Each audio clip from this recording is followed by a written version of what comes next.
Ora, boa tarde a todos e a todas. Em nome dos amigos do Museu de Portimão, queria, em primeiro lugar, agradecer à professora Manuela Parreira da Silva estar aqui presente e dizer-nos mais alguma coisa sobre Fernando Pessoa num dia tão importante que é o Dia Internacional das Mulheres. Como sabem, aqui era uma fábrica e queria, desde já, homenagear as conserveiras que aqui trabalharam, aqui e nas outras fábricas, e também a Margarida Tangarrinha, que foi nossa sócia fundadora e uma grande lutadora, como todos sabem, aqui em Portimão. E também outra portimonense, Isaura Bauers Coelho, enfermeira, que lutou imenso pelos direitos das enfermeiras e que chegou a estar presa e torturada pela PIDE.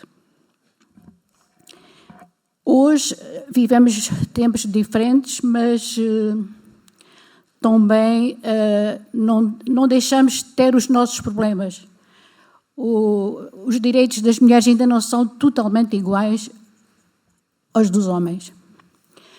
E estamos a viver uma grande tragédia que é a morte às mãos dos homens de centenas de mulheres.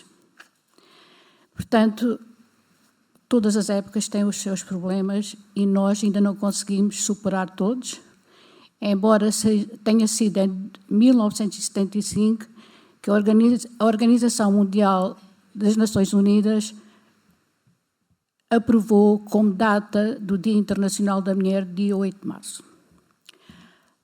Perante isto, e perante a nossa grande oradora, a professora Manuela, que desde já agradece a presença, vamos ter uma tarde especial falando de Fernando Pessoa, as mulheres fictícias e as mulheres de carne e osso. Portanto, vou deixar agora, dou a palavra aqui à minha amiga Imogénia Seferino, que vai um pouco falar sobre Manuela Parreira. Ora, boa tarde. A tertúlia que se segue sob o tema A Mulher e as Mulheres segundo Fernando Pessoa vai ser dinamizada por Manuela Parreira da Silva, professora jubilada do Departamento de Estudos Portugueses da Faculdade de Ciências Sociais e Humanas da Universidade Nova de Lisboa, onde lecionou as cadeiras de Literatura Portuguesa do século XX, Cultura Portuguesa do século XX, Estudos Pessoanos e Estudos do Modernismo.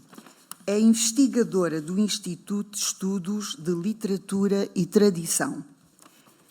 É responsável por várias edições de textos pessoanos, é autora de diversos artigos em jornais e revistas e dos livros Realidade e Ficção para uma biografia epistolar de Fernando Pessoa, de 2004, e A Grande Guerra do Modernismo Português, de 2023. Passo então a palavra à professora.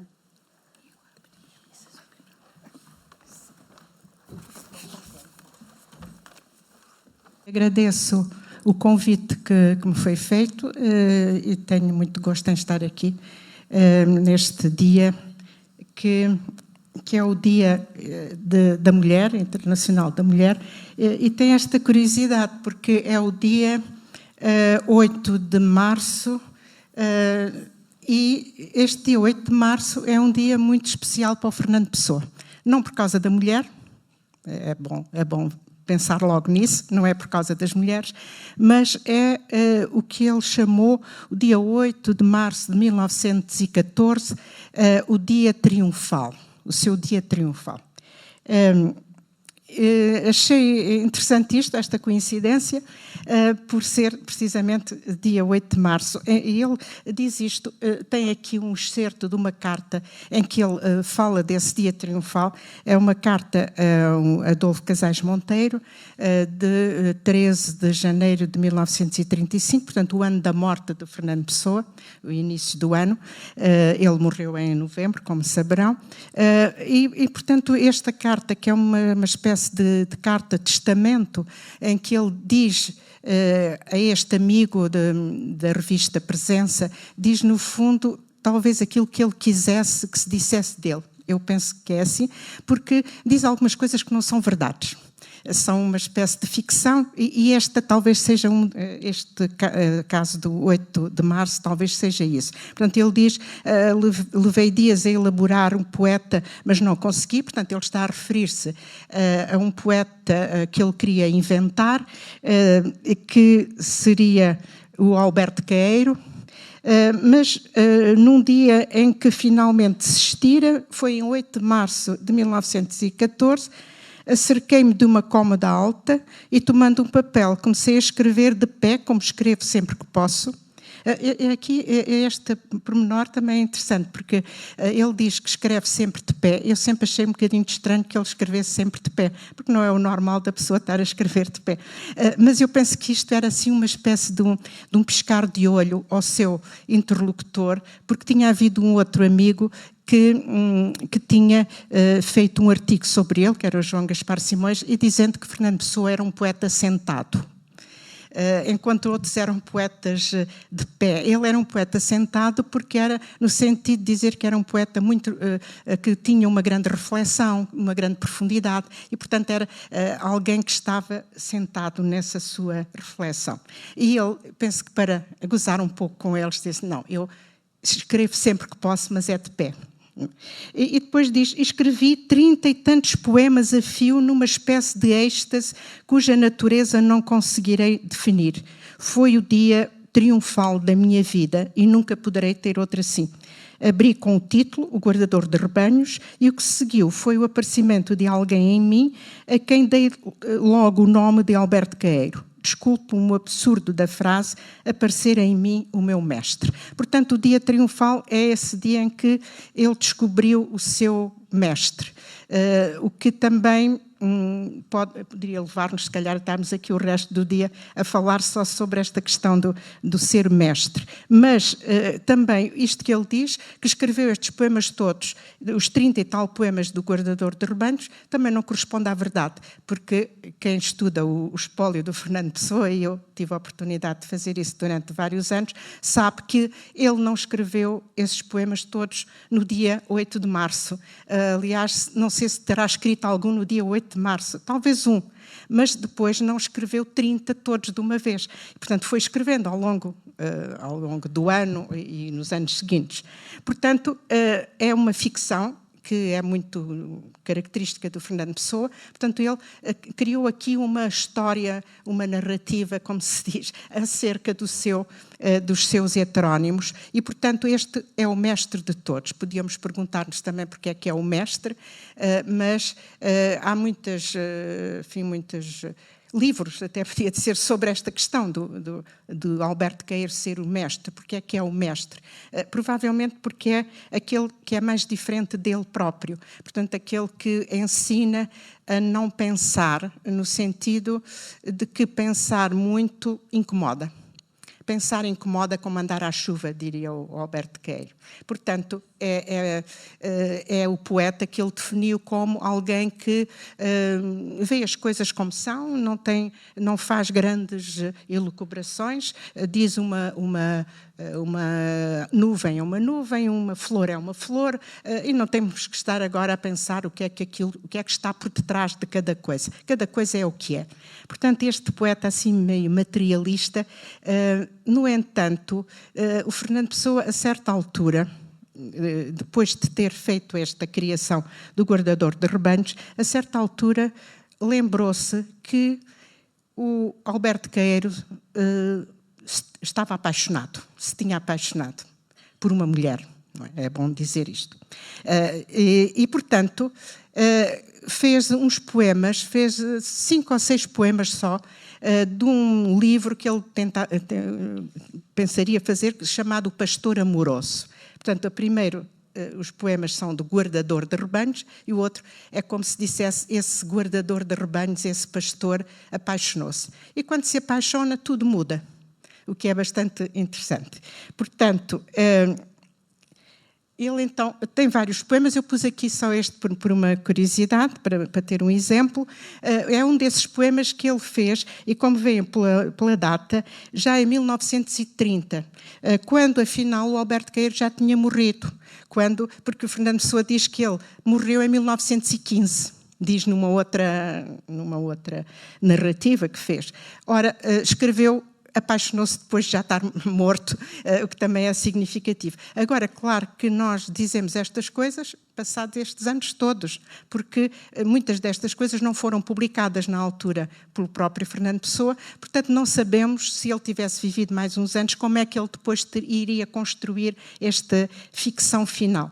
Portanto, então o que é que acontece ao Alberto Queiro? Quando está apaixonado, tudo deixa de ser como era, portanto as coisas já não são exatamente tão simples assim como eram. E este poema diz muito bem, porque diz que o amor é uma companhia, já não sei andar só pelos caminhos, porque já não posso andar só. Um pensamento visível faz-me andar mais depressa e ver menos, e ao mesmo tempo gostar bem de ir vendo tudo. Mesmo a ausência dela é uma coisa que está comigo, e eu gosto tanto dela que não sei como a desejar. Talvez este verso seja importante para mais daqui a bocadinho. Se a não vejo, imagino-a e sou forte como as árvores altas, mas se a vejo, tremo, não sei o que é feito do que sinto na ausência dela. Todo eu sou qualquer força que me abandona. Toda a realidade olha para mim como um girassol com a cara dela no meio. E chama a atenção, e pus por causa disto, ele que dizia que uma flor é uma flor, não é mais do que uma flor, afinal, neste momento, um girassol já pode ser mais qualquer coisa, já pode ter a cara dessa amada lá bem fixa no girassol. Portanto, são poemas em que ele mostra, se sente doente, diz que está doente, porque o amor, neste caso, é uma espécie de doença que altera completamente a sua maneira de pensar. É interessante porque, nesta data, dia 10/7/1930, no dia seguinte, Fernando Pessoa escreveu uma frase do Álvaro de Campos e que comenta, no fundo, o Alberto Queiro, diz: não sei quem foi a mulher que teve o descaramento de ser amada pelo meu mestre Queiro. Não quero saber quanto sou.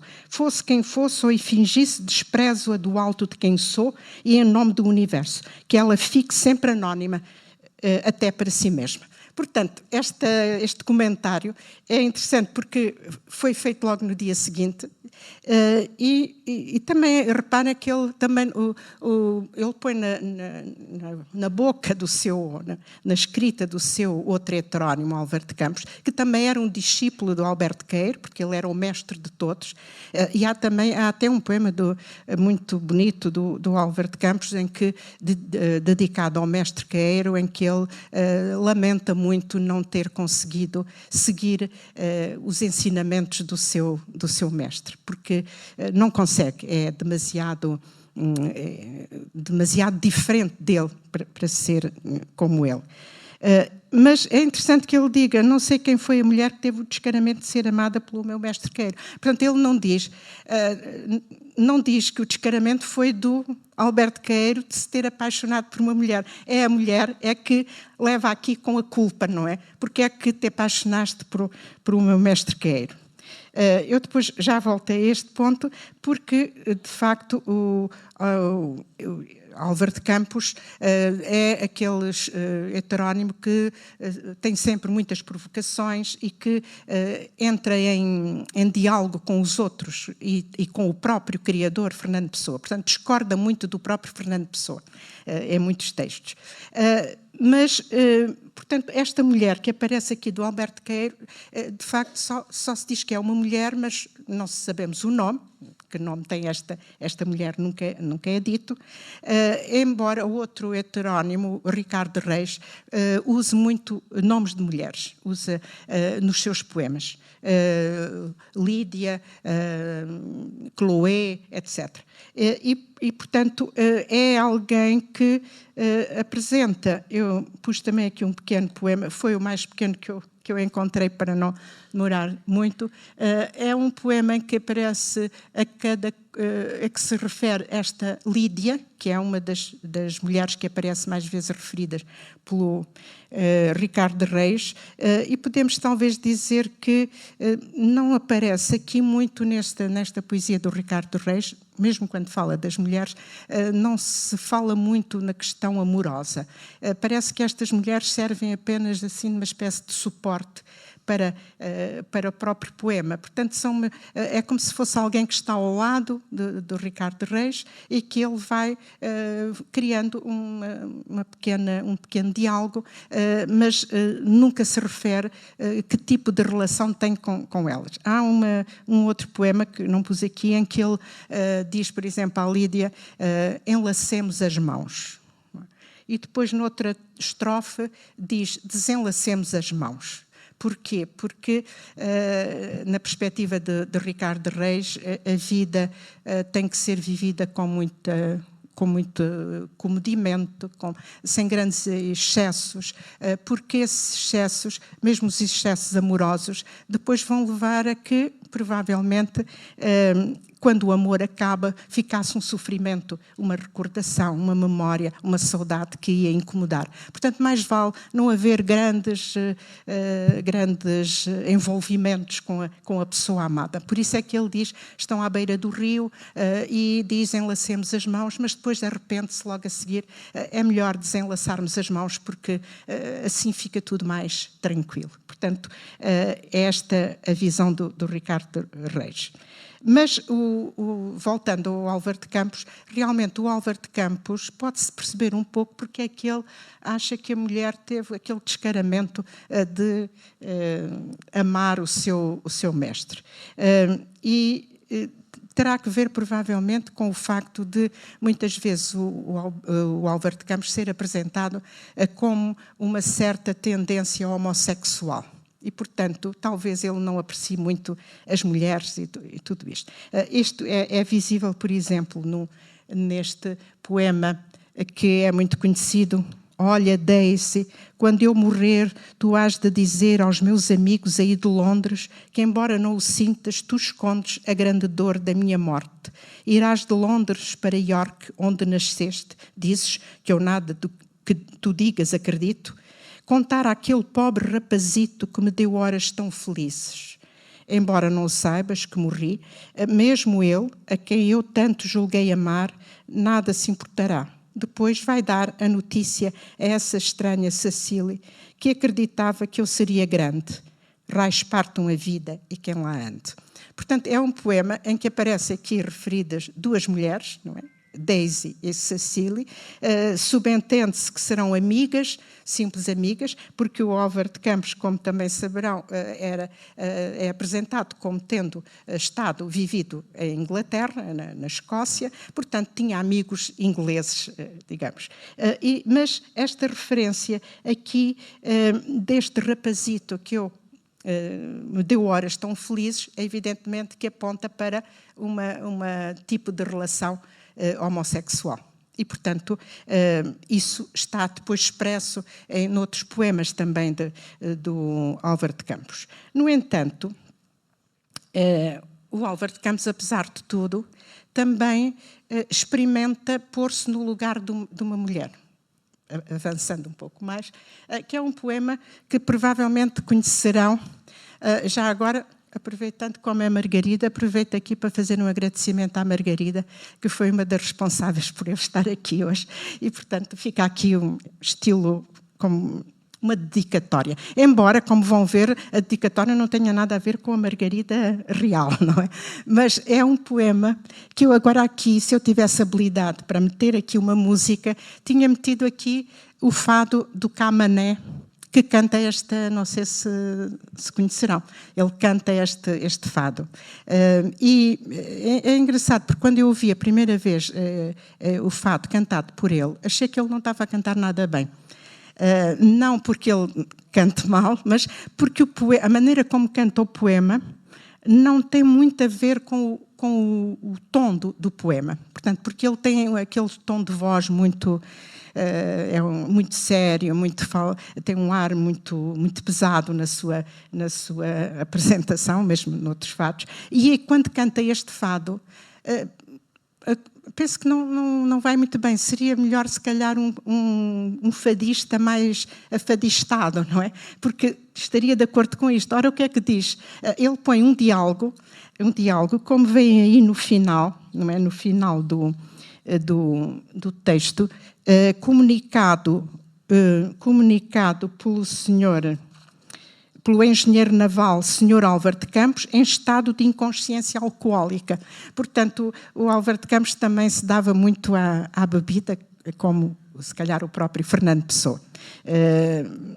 E então põe: ai, Margarida, se eu te desse a minha vida, que farias tu com ela? E responde a Margarida, não é? Tirava os brincos do prego, casava com um homem cego e ia morar para a estrela. Ah, mas Margarida, se eu te desse a minha vida, que diria tua mãe? Ela conhece-me a fundo, que há muito parvo no mundo, que eras parvo também. Ah, e Margarida, se eu te desse a minha vida no sentido de morrer, eu iria ao teu enterro, mas achava que era um erro querer amar sem viver. Mas Margarida, se este dar-te a minha vida não fosse senão poesia, então, filho, nada feito, fica tudo sem efeito, nesta casa não se fia. Portanto, é interessante porque talvez seja o único poema que eu conheço, não é? Em que o poeta se põe enfim, toma a voz de uma mulher, não é? Embora aqui só em diálogo, portanto se vê só uma parte do que ela diz, mas é o tipo de mulher que, como se vê, é uma mulher muito... popular, desabrida, mulher, se calhar, do bairro de Alfama ou de outro bairro de Lisboa, portanto, que diz assim as coisas sem grandes pruridos. E, portanto, é um tipo de mulher que não é de maneira nenhuma uma intelectual ou uma mulher de grande dimensão, enfim, de pensamento ou o que for. Portanto, esta Margarida... Tem um pouco, de qualquer modo, leva-nos talvez para um outro campo, porque o próprio Fernando Pessoa também fez alguns textos em que se põe no lugar de uma mulher. Normalmente são contos, são coisas menos conhecidas. Um dos contos mais, que de qualquer modo pode ser que seja do conhecimento das pessoas, que é um conto que... aquele que não tem título, é um conto que aparece sem título, que é um conto que é a carta da corcunda para o serralheiro e que é assinado por uma Maria José. Portanto, este conto, de facto, não está dito lá nos papéis de Fernando Pessoa, que é um conto, porque é em forma de carta, e há quem até tenha confundido que fosse uma carta, mas, de facto, é um conto em que aparece uma personagem feminina muito... Uma mulher que também é uma mulher de pouca instrução, que vive, que é corcunda, ainda por cima tem tuberculose e vive à janela todo o dia porque não pode fazer mais nada, a sua doença não permite. E então ela tem uma grande paixão por um homem que passa na rua, que ela não conhece, que passa...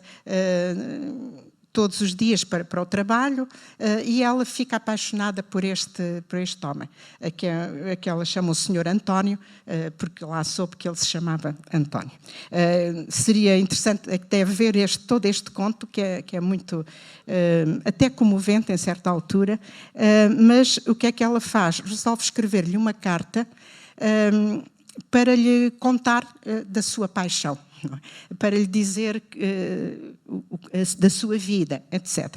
Mas é uma carta que ela diz a certa altura que nunca lhe vai mandar. Provavelmente é uma carta que ficará só para ela, porque se calhar se mandasse ele até se ria, portanto, porque ninguém lhe dá grande importância. Portanto, como ela diz, eu pus aqui 2 bocadinhos, que ela diz: se o Senhor soubesse isto tudo, era capaz de vez em quando me dizer adeus da rua. E eu gostava de se lhe poder pedir isso, porque o Senhor não imagina. Eu talvez não vivesse mais, que pouco é o que tenho de viver, mas eu ia mais feliz lá para onde se vai, se soubesse que o Senhor me dava os bons dias por acaso. Portanto, ela está, diz-se, enfim, próxima da morte, talvez, devido às suas doenças, e, portanto, está no fundo, depois de lhe contar toda a vida, diz isto. A Margarida costureira, lá vem outra Margarida, mas não me tinha lembrado que havia aqui esta Margarida. A Margarida costureira diz que lhe falou uma vez, que lhe falou torto, porque o Senhor se meteu com ela na rua aqui ao lado. E essa vez é que eu senti inveja a valer. Eu confesso, porque não lhe quero mentir, senti inveja porque meter-se alguém connosco é a gente ser mulher. E eu não sou mulher nem homem, porque ninguém acha que eu sou nada, a não ser uma espécie de gente que está para aqui a encher o vão da janela e a aborrecer tudo que me vê. Valha-me Deus. Portanto, esta expressão assim, este valha-me Deus, é muito popular e, portanto, no fundo, é alguém que tem inveja desta outra mulher, porque ela é uma mulher em que os homens reparam. É uma mulher... Ora, hoje diríamos que isto era assédio, não é? E que seria muito mau. Mas, nesta perspectiva, é alguém que preferia ser assediada do que não ser. Este nome também faça chamada de atenção, ela assina Maria José, que é também um nome, eu creio que o conto que ele teria pensado fazer um conto chamado Conto da Maria José, e que depois não fez, e fez mas assinou Maria José. Portanto, Maria José é um nome híbrido, não é um nome andrógeno, quase é o nome de Maria e José, e não sei se certamente foi escolhido exatamente porque, como ela diz aqui, eu não sou homem nem mulher, eu sou assim alguém que não é bem uma mulher porque não é desejada como outra mulher, também não é um homem, evidentemente, portanto é assim uma mistura dos dois. Ora, isto leva-me ainda para um outro conto em que o Fernando Pessoa se põe também no papel de uma mulher. Portanto, é interessante que, quando ele se põe no lugar de uma mulher, põe-se sempre no lugar de uma mulher de nível intelectual inferior, digamos assim. Portanto, é a tal Margarida, que é uma mulher do povo, assim. É esta Maria José, que também não tem estudo nenhum, que se limita a ver umas revistas e umas imagens na revista, como ela diz a certa altura. E agora, num outro, que é um conto chamado Maridos, conto que foi... enfim, mais conhecido mais recentemente. Em relação ao outro da Maria José, talvez tenham já tido a oportunidade de ver, porque ele foi interpretado por a Maria do Céu Guerra. Ela fez uma representação dizendo toda a carta da Maria José e é muito bem dito, muito bem feito por ela. Aqui temos um conto que o Fernando Pessoa não acabou completamente, mas deixou várias partes escritas, e estão aqui também um excerto, e é de uma mulher que está no tribunal, não há mais ninguém que fale, é só ela a falar, e fala para o juiz, porque ela matou o marido. Portanto, está a ser julgada por isso. E então ela vai tentar explicar ao juiz e aos jurados porque é que matou o marido. E, a certa altura, diz: isto, senhor juiz, é para que Vossa Excelência saiba, e os senhores jurados, é o que todas as mulheres sentem. Umas nem dão por isso e vão vivendo como os empregados de escritórios que dão em velhos sempre a fazer a mesma letra. Outras sentem e calam. E viram-se para os filhos porque lhes ensinaram a ser sérias. Porque a gente aprende a ser séria, como aprende a tocar piano. E outras não aguentam, senhor juiz, e rebentam. E outras, como ela diz, não aguentam e matam o marido. Sempre o mesmo homem, senhor juiz. O mesmo homem todos os dias, com o mesmo corpo e a mesma maneira. Todas as noites, senhor juiz, e na mesma cama, nem a cama mudava ao menos. E aquilo, ao fim de um tempo, já não era viver nem coisa que se parecesse. Era uma coisa entre comer para não ter fome e fazer o serviço da casa. Se os homens soubessem o que custam a aturar, se soubessem o nojo que a gente tem por eles cá por dentro quando está encostada a eles. Portanto, todo o conto vai neste sentido. É de que estas mulheres não é uma mulher que está farta do marido e que gostaria talvez de ser uma mulher que não estivesse presa a esse homem todos os dias, e por isso é que ela diz, mas as mulheres sérias fazem isso, e portanto era melhor não ser séria, porque se não fosse séria não tinha que passar por isto. Portanto, parece assim um conto estranho, surpreendente, do Fernando Pessoa, não é? Eu acho que quando o vi pela primeira vez, acho que foi uma certa surpresa. E isto tem dado aso a várias discussões. Há quem o considere, e uma das pessoas que foi a Teresa Rita Lopes, que penso que foi a primeira pessoa a publicá-lo, ela, numa coisa que escreveu, diz que Fernando Pessoa estava aqui, através deste conto, a denunciar a condição oprimida da mulher. Portanto, a mulher que está. Isto depois é contrariado por outros. Tenho aqui até um livro de um senhor chamado José Barreto, que faz vários estudos sobre o Fernando Pessoa, e que tem aqui um livro em que precisamente discute isto e diz que a Teresa Rita Lopes não tem razão nenhuma, porque isto não é nenhuma denúncia da condição da mulher. E diz antes que é a afirmação ou a confirmação de que a mulher é um ser eminentemente sexual, como Fernando Pessoa dirá noutros momentos.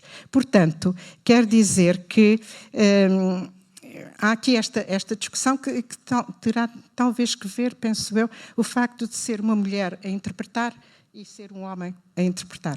E o facto, isso pode ter influenciado esta visão. Talvez os dois tenham razão, digo eu, talvez tenham razão. Por um lado, pode ser uma certa denúncia da mulher que está casada e sem ter uma grande paixão ou amor pelo marido, que está acostumada a ser inferiorizada, ou que é inferior, ou tratada como inferior pelo marido, mas também, ao mesmo tempo, também tem que ver um pouco com esta ideia que o Fernando Pessoa tinha das mulheres. Quer dizer, Fernando Pessoa, eu tenho pena porque hoje é o Dia das Mulheres, mas não posso dizer que o Fernando Pessoa fosse assim um grande, digamos, um grande defensor da mulher, não é? Não era, de maneira nenhuma. E até choca um pouco, às vezes, ler algumas coisas que ele escreveu em determinados momentos. Uma amiga e colega já falecida, infelizmente, quando trabalhava com ela, ela estava sempre muito aborrecida. Assim, porque é que este homem escreve estas coisas? Porque se ele não escrevesse, nós estávamos mais à vontade para falar dele. Mas, ele, de facto, escreveu algumas coisas pouco simpáticas. Poderíamos talvez perceber porquê e em que circunstâncias. De qualquer modo, passo aqui a ver, por exemplo, este texto que ele deixou, que é uma carta fictícia às suas queridas discípulas, diz ele. É alguém que fala para as suas queridas discípulas. E então diz, dá conselhos as chamadas mal casadas, dá conselhos. O que é que as mulheres deviam fazer? Então ele diz, por exemplo, isto, a certa altura: ser cocote para dentro, trair o marido para dentro, está-lo traindo nos abraços que lhes dais, não ser para ele o sentido do beijo que lhe dais, ó mulheres superiores, ó minhas misteriosas cerebrais. A volúpia é isso. Porque não aconselho a isto aos homens também, porque o homem é outra espécie de ente. Se é inferior, recomendo-lhe que use de quantas mulheres puder. Faça isso e sirva-se do meu desprezo. E o homem superior não tem necessidade de nenhuma mulher. Não precisa da posse sexual para a sua volúpia. Mas a mulher, mesmo superior, não aceita isto. A mulher é essencialmente sexual. Ora, aqui temos já alguma coisa que nos leva para essa visão que ele apresenta das mulheres. Embora talvez seja bom dizer isto logo, eu há dias a falar com uma amiga e colega também, e dizer que vinha aqui a falar do Fernando Pessoa e das mulheres, e ela disse uma coisa, lembrou-me uma coisa que temos que ter em conta, é que nós não sabemos também quem é que diz isto. Quer dizer, esta carta, quem é o autor da carta? Não podemos confundir o autor da carta com o próprio Fernando Pessoa. Ele punha muitas vezes na boca de outros, na escrita de outras figuras, coisas que depois entravam em contradição com outras. Portanto, nada nos garante que, quando ele escreveu esta carta, tivesse aqui a mostrar a sua própria opinião sobre as mulheres e que não pusesse isto depois, atribuísse isto a outro heterónimo ou o que fosse. Portanto, nós não sabemos, nunca saberemos, porque ele não deixou isso escrito, deixou os papéis no seu baú, e agora as pessoas que trabalham isto vão ressuscitá-los, vão trazê-los, mas também não sabem o que é que ele estava a pensar fazer com aquilo. Eu digo isto porque, por vezes, já vamos ver um exemplo desse talvez,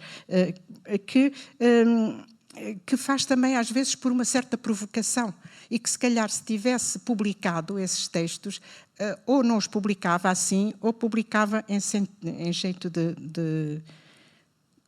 desta provocação. Ora, este é um excerto também de um texto em inglês, que eu tenho aqui na tradução, e que diz: humanidade significa o homem. É o homem que cria a civilização que a mulher só biologicamente torna possível e, quando muito, preserva. A mulher cria o homem. A mulher é complementar, mas sexual e emocionalmente complementar, não intelectualmente. Portanto, chamo a atenção para estes exemplos que já foram dados, em que aparecem mulheres, de facto, com características, enfim, que ele põe a falar na primeira pessoa, são mulheres que não têm nada de intelectual. Talvez por isso, porque ele não tem uma grande opinião sobre essa parte das mulheres.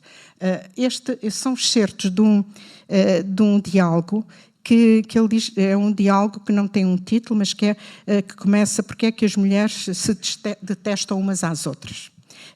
Ele diz que as mulheres detestam umas às outras porque se conhecem muito bem. E então sabem o que é que cada uma faz.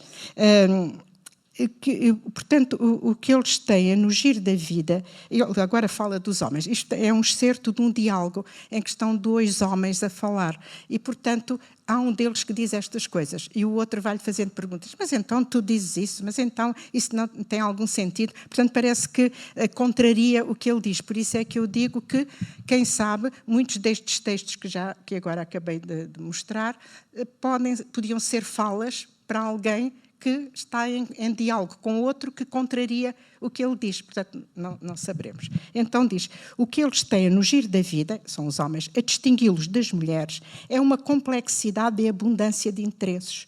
O único interesse da mulher, à parte exceções doentias, é o homem. Por isso, a única faculdade fundamental em ação na mulher é a que capta e enreda o homem. Desde que a mulher tenha que ganhar a vida, distrai-se da sua função real na vida social, que é captar o homem. Daí as feministas são uma degenerescência da feminidade, que deve ser olhada não com desprezo, mas com compaixão. Por isso é uma profissão, a única profissão que não estraga a mulher é a da prostituta. Coisa também surpreendente de se ler, não é? Mas creio que aqui neste diálogo, portanto, isto que está é essa parte que é contrariada pelo interlocutor do homem que diz isto. Mas reparem bem, portanto, há aqui coisas que se podem, enfim, sublinhar. É sempre esta insistência, que já vem nos outros textos, de que a mulher tem uma preocupação, sobretudo, em captar um homem, é um aspecto da sua sexualidade, e até na tal Maria José isso está evidente, como está nos maridos, como está nestes textos, tanto os textos de ficção, como nestes textos que não são propriamente de ficção. Portanto, aqui também esta ideia das feministas, porque ele a certa altura também tem um outro texto em que fala que talvez pudesse haver também o masculinismo, não é? Quer dizer, já que as mulheres querem ser diferentes dos homens, os homens também podiam lutar por mostrar que são diferentes das mulheres. Portanto, porque tem a ideia de que as feministas ficam masculinizadas, e por isso é que ele diz que é uma degenerescência da sua feminidade, como ele diz. De qualquer modo, provavelmente isto tem que ver, estas manifestações de antifeminismo e de misoginia, etc., temos também a enquadrá-las no tempo. Portanto, ele escreve isto sobretudo nos anos de 1913, 14, 15, 16, até talvez 19 ou 20. Portanto, período em que se dá a Primeira Guerra Mundial, e, portanto, em que as mulheres também, nessa mesma época, lutam muito pelos seus direitos, pelos seus interesses. Muitas mulheres ficaram, como sabem, enquanto os homens iam para a guerra, em Portugal isso verificou-se também, as mulheres ficavam a substituir os homens nos trabalhos, nas fábricas, etc. E, portanto, uma célebre mulher, que é a Ana de Castro Osório, que faz muitos textos nesse sentido, a pedir que, depois da guerra, as mulheres não voltem para casa, mas que continuem nos seus trabalhos e a receber o mesmo salário que os homens. Portanto, há muita coisa nesta altura e, portanto, talvez os mais conservadores achassem isto um bocadinho exagero, não é? E, portanto, há uma oposição a estas mulheres. Portanto, Fernando Pessoa vive neste ambiente, isso não o desculpa, eu penso que não desculpa o que diz, mas, de qualquer modo, justifica um pouco que também pertencesse a esse grupo dos homens que têm dificuldade em aceitar essas novidades todas. Embora esta questão no Fernando Pessoa até seja mais vasta, porque quando ele fala de degenerescência, talvez seja a lembrar, porque ele, nesta altura, lia muitos livros de vários autores, alemães, franceses, que tinham muito esta ideologia muito conservadora. Estou-me a lembrar de que é o Max Nordau, que tem um livro chamado A Degenerescência. E, portanto, o que era a degenerescência? No fundo, as mulheres sofriam essa degenerescência porque a sua natureza devia fazê-las ser de uma determinada maneira e elas, afinal, estavam a querer desempenhar papéis diferentes. Isto está também relacionado com o espírito que ele também se manifesta um pouco contra uma certa democracia e contra também o cristianismo. Portanto, há aqui uma fase em que ele tenta, portanto, desvalorizar precisamente estes aspectos, porque criavam, por assim dizer, uma igualdade. E, para ele, não há essa igualdade. Portanto, para ele, é um escritor que poderíamos hoje chamar elitista. Ele pensa que a República, que devia estar, por exemplo, em Portugal, devia ser o que ele chama uma República aristocrática. E, portanto, a República aristocrática não no sentido de sangue azul, não é? Mas aristocrática do pensamento. Portanto, deveria ser, o país devia ser governado por gente superior intelectualmente falando. E, portanto, porque achava que o povo não tinha capacidade, não é? Porque não estava instruído para depois ter uma voz ativa Portanto, ele está muito dentro desse espírito. E, portanto, em relação às mulheres, creio que também faz um pouco, tem que ver com isto. Por outro lado, também lembro que, nesta época, estava muito em voga, literariamente falando, o futurismo. Portanto, o futurismo era um movimento do italiano Marinetti, que o que defendia, entre outras coisas, a guerra. Portanto, ele achava, o Marinetti fazia apelo à guerra. E porque estávamos também precisamente no princípio da guerra, o próprio Marinetti andou a combater na guerra. E, portanto, ele achava que o ser humano devia ser aguerrido, bélico, lutar, porque a ideia do futurismo, como o próprio nome também diz, era destruir tudo o que fosse do passado. Destruir o passado, destruir todas as coisas que são próprias do passado. E uma das coisas era que eram as escolas, eram os museus. Estamos aqui neste belo museu, mas ele achava... Porque isso são coisas do passado. E o que ele pretendia, o Marinetti, era o futuro, o futurismo, as máquinas, os automóveis, as grandes fábricas, etc. E, portanto, o Fernando Pessoa seguiu só até um certo ponto esse futurismo, porque ele achava que era um bocadinho redutor, mas o Álvaro de Campos, por exemplo, faz poemas um pouco nesse espírito futurista. Um deles é o Ode Triunfal, em que faz o elogio das máquinas, dos anúncios luminosos das grandes cidades, do automóvel, o último modelo, da velocidade, etc. Portanto, que era o espírito do Marinetti. Só que o Marinetti, entre isso também, acabava por dizer que a desvalorizar também a mulher. E, portanto, numa das coisas que ele dizia é que temos que ir para a guerra, fazer tudo isto e termos também o desprezo da mulher, que era uma coisa que as próprias futuristas, que eram mulheres, se revoltaram contra ele. E ele depois tentou explicar que, quando ele dizia isso, não é que era contra a mulher, é porque a ideia da mulher é a mulher que é muito doce, muito sentimental, muito dada à maternidade, etc. São tudo, enfim, características que são contrárias ao belicismo, à guerra, e, portanto, era nesse sentido que ele dizia que as mulheres também não deviam ser também, então, ou melhor, não eram parceiras nisto, porque elas não faziam a guerra. E, portanto, agora, o Fernando Pessoa, não é, no fundo, quando diz que as mulheres não se deviam masculinizar, acaba por dizer o contrário, portanto, que preferiria então que as mulheres mantivessem esse aspecto doce, sentimental, e que não tivessem, não fossem masculinas, não fossem guerreiras, etc. Portanto, o Fernando Pessoa acaba por não seguir muito isto. De qualquer modo, penso que terá sido influenciado por todos estes autores que ele lia. Por uma razão também, porque de facto, ele... Ainda há uma outra outro exemplo que eu tinha aqui ainda, já agora, que é o excerto Coisas pensadas durante a noite de 2 para 3 de fevereiro de 1917. Também é uma tradução.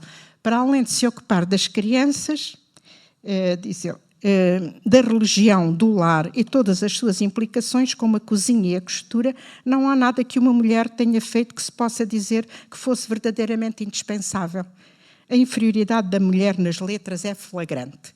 É interessante também este aspecto, porque nós podíamos dizer assim, que mulheres, nesta altura, em Portugal, eram realmente muito conhecidas nas letras ou nas artes. Não havia certamente muitas, e ele talvez por isso não conhecia. Também o não o desculpa, não é? Porque há autoras estrangeiras que eram conhecidas e que ele poderia valorizar, mas ou não as conhecia, não tinha lido, ou então não sei, não gostou, porque em relação às portuguesas ele nem sequer as considerava propriamente poetisas, não, achava que estavam muito abaixo desse nível, pelo menos aquelas de que ele fala. Estou-me a lembrar uma Judite Teixeira ou uma Virgínia Vitorino, portanto ele achava-as menores, de menor qualidade. E portanto esta ideia de que a mulher é intelectualmente, no fundo, pouco ou inferior, não é? Tem que ver com a época também, mas é uma grande injustiça, não é? Mas quem é que não cometeu alguma vez na vida uma injustiça? E, portanto, o Fernando Pessoa aqui parece-me bastante injusto. No entanto, também, curiosamente, ele diz isto nesta época e depois deixa de falar assim, deixa de fazer comentários deste tipo à mulher. E, pelo contrário, se recuarmos a este tempo, quando ele era jovem, mais jovenzinho, portanto, em 1905, assim, portanto, antes de vir definitivamente para Portugal, porque, como sabem, ele viveu na África do Sul, ora, ele tem textos em que diz exatamente o contrário de tudo isto. Portanto, há textos em que ele fala, por exemplo, as leis que deve haver no Estado, e uma das leis é assim, como ele diz: as mulheres, tal como os homens, votam, as mulheres são iguais aos homens em todos os direitos sociais. Qualquer homem pode coabitar com a mulher que desejar sem o consentimento de ninguém, a menos que prova a depravação dele ou dela. Portanto, isto é uma passagem entre muitas outras. Portanto, ele, quando estava jovem, muito jovem, defendia o amor livre, era contra o casamento por vários motivos. Portanto, tinha uma visão muito, podíamos dizer, quase anarquista da sociedade e, portanto, via nas mulheres essa dignidade de terem os mesmos direitos que os homens. Depois, não sei o que lhe passou então pela cabeça, chegou a Portugal, se calhar por influência do meio, não é? Porque se nós formos ver bem, todos os amigos de Fernando Pessoa, daquele grupo mais conhecido, todos eles eram muito pouco, valorizavam muito pouco as mulheres, com algumas exceções. Um deles talvez fosse o António Ferro, não é? Que depois ficou conhecido pela sua ligação ao Salazar, como se sabe, mas que tinha uma mulher, a Fernanda de Castro, escritora, e que tinha uma vida, eles os dois tinham uma vida livre, portanto, ela fazia o que queria, ele fazia o que queria, portanto, e ninguém interferia na vida mais particular de um do outro. Portanto, havia aqui um respeito também por ela. Outra pessoa, outra figura, que é o Almada Negreiros, por exemplo, como também sabem, a mulher dele era a Sara Afonso, que era também pintora, portanto estava ao nível dele, digamos assim. Mas ela, na verdade, o que é que lhe aconteceu? Casou-se, teve um filho e abandonou praticamente, ou teve que abandonar muito do seu trabalho, porque tinha que cuidar do filho e da casa também. E o Almada Negreiros, até há uma carta em que ele lamenta, uma carta para ela, que diz: tenho muita pena que tu não possas continuar a fazer o teu trabalho. Assim, a verdade é que ele diz isto, mas também não fez nada, não tornou possível que ela continuasse, não é? Portanto, há aqui, a época não era muito propícia à questão das mulheres. Mas, de qualquer modo, e, portanto, como eu digo, a partir de uma certa altura, parece que o Fernando Pessoa deixou de se incomodar e de falar das mulheres e de uma forma negativa.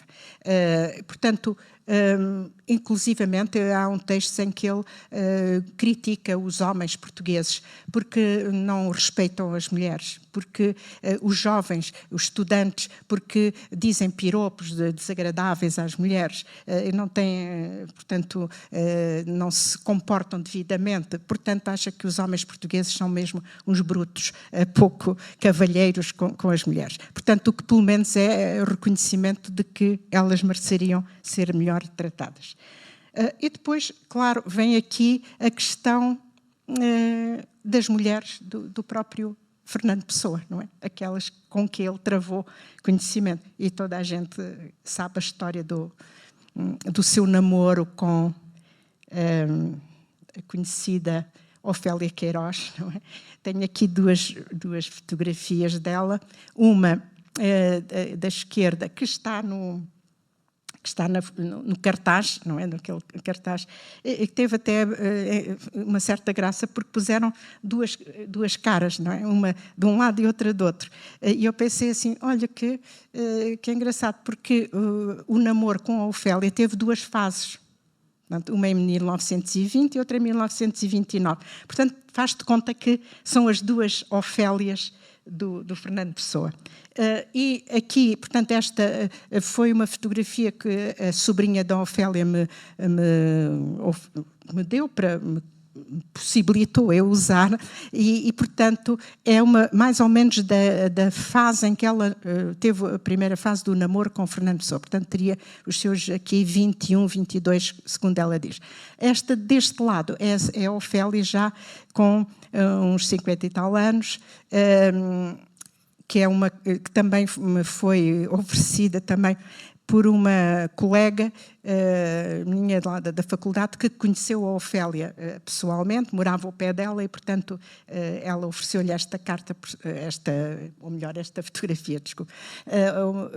E ela depois deu-me uma cópia da fotografia. Portanto, temos aqui a Ofélia na fase do namoro, uma jovenzinha, como se vê, e uma senhora já mais entradota, que nesta altura já se tinha casado, porque ela casou-se só depois da morte do Fernando Pessoa. Só 3 anos depois do Fernando Pessoa morrer é que ela se casou. Provavelmente porque tinha ainda alguma ideia de que poderia voltar a ter alguma relação com o Fernando Pessoa e, quem sabe, até casar-se com ele.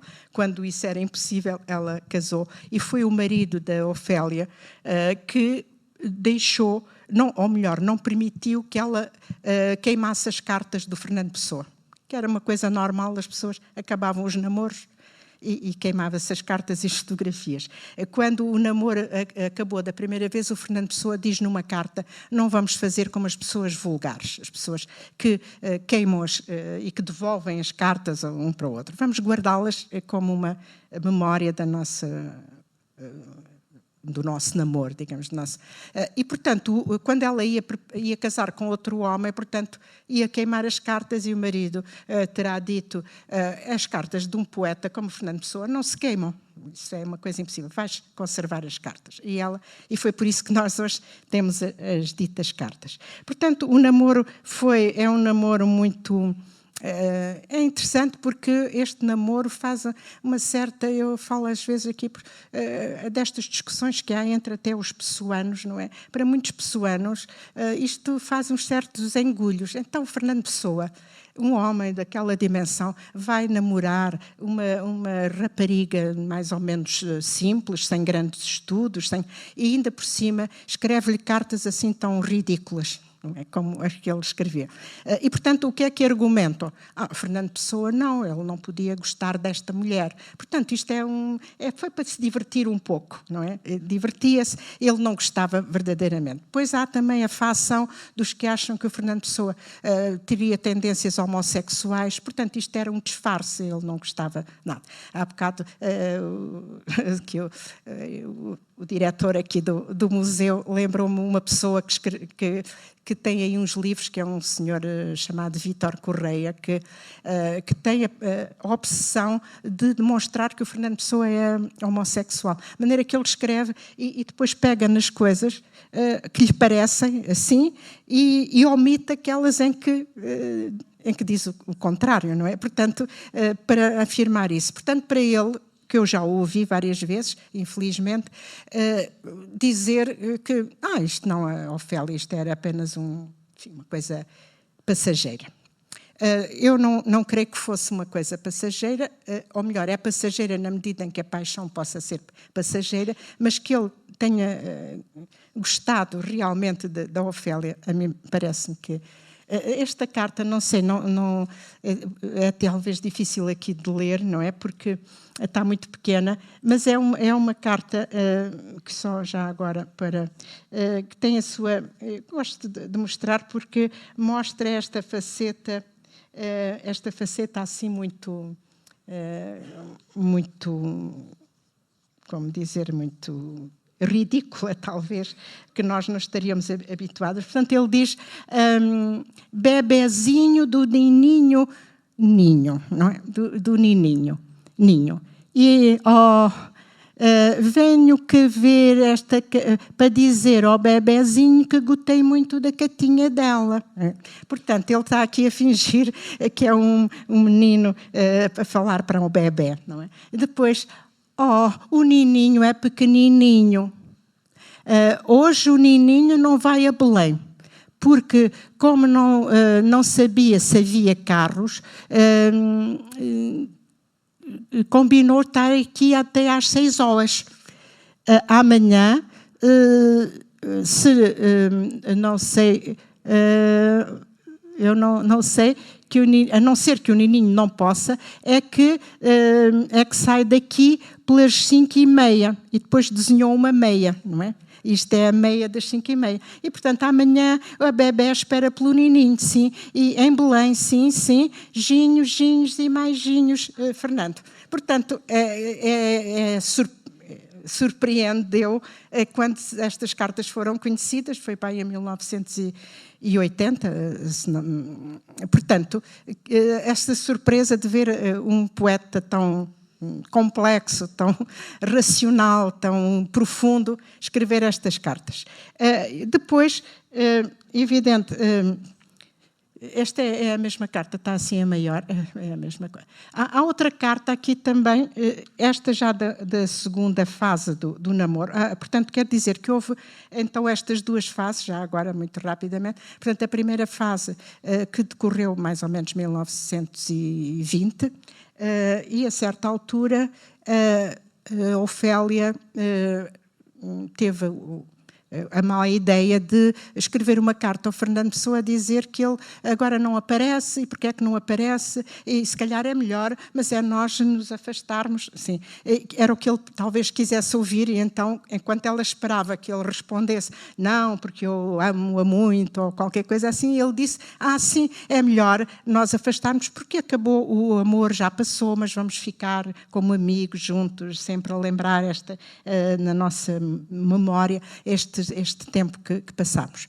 E, portanto, acabou o namoro. E a Ofélia, claro, teve um grande desgosto com isto, porque não esperava a reação dele. E, portanto, durante vários anos, ela seguiu a sua vida, e ele também. E depois, em 1929, uma vez, através do sobrinho da Ofélia, que era também o poeta Carlos Queiroz, que era amigo do Fernando Pessoa, ele tinha uma fotografia dele, uma fotografia que ficou conhecida porque ele era em que ele estava a beber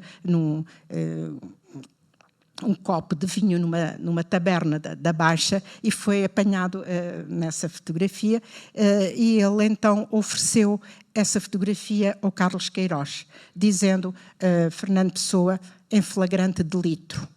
E portanto, o Carlos Queiroz, que sabia do namoro que tinha havido com a tia, foi mostrar à tia, e a Ofélia quis uma fotografia, queria uma cópia daquela fotografia. Ele disse ao Fernando Pessoa, o Fernando Pessoa fez uma fotografia e mandou à Ofélia. E, portanto, a Ofélia depois agradeceu numa carta, e o Fernando Pessoa respondeu, e retomaram este namoro. No entanto, o namoro sempre mais atribulado porque agora o Álvaro de Campos estava sempre a interferir. Ele já interferia um bocadinho na primeira fase, mas o Álvaro de Campos, com a tal história de não gostar muito, se calhar, daquele namoro, ora, se ele não queria o namoro do Alberto Queiro, que não existia, como é que havia de querer o do Fernando Pessoa, poderíamos dizer. E, portanto, de vez em quando mandava uns apartes nas cartas do Fernando Pessoa. É claro que isto tudo é inventado, como se sabe, mas o Fernando Pessoa disse a Ofélia mais tarde, já muito depois da morte do Fernando Pessoa, e ela que ela morreu já com bastante idade, e lembrava-se de que o Fernando Pessoa, quando de vez em quando levava o Álvaro de Campos com ele. para o namoro, coisa que a deixava furiosa. E então perguntaram-lhe como é que era isso, o que é que era levar o Álvaro de Campos. Então, quando ele dizia que levava o Álvaro de Campos, era mais distante, mais frio, menos envolvente nas suas manifestações. E ela detestava, porque estava ali outra pessoa. É claro que havia um certo pudor e, portanto, não podia ter essa proximidade tão grande com ele. E, portanto, o Álvaro de Campos começou realmente até a escrever. Há uma carta do Álvaro de Campos para a Ofélia, a dizer que era melhor ela deitar na pia aquele senhor chamado Fernando Pessoa, que ele não merecia a sua confiança, digamos, e o seu amor, muito menos. E ela entrava um pouco neste jogo, a Ofélia entrava no jogo e dizia várias vezes, não traga o Álvaro de Campos, que eu não gosto dele, ele é mau, não gosta de mim, eu também não gosto dele, e outras vezes dizia, venha ter comigo, mesmo que traga o Álvaro de Campos. Portanto, ela queria que ele estivesse presente. E então, ele escreve-lhe aqui uma carta, já nesta fase, 1929, que eu queria encontrar aqui, mas agora, por acaso, pus aqui a marca, mas está-me a faltar. Mas só um bocadinho, se não se incomoda. É mais para fim. Portanto, esta é uma carta de 9/10 de 1929.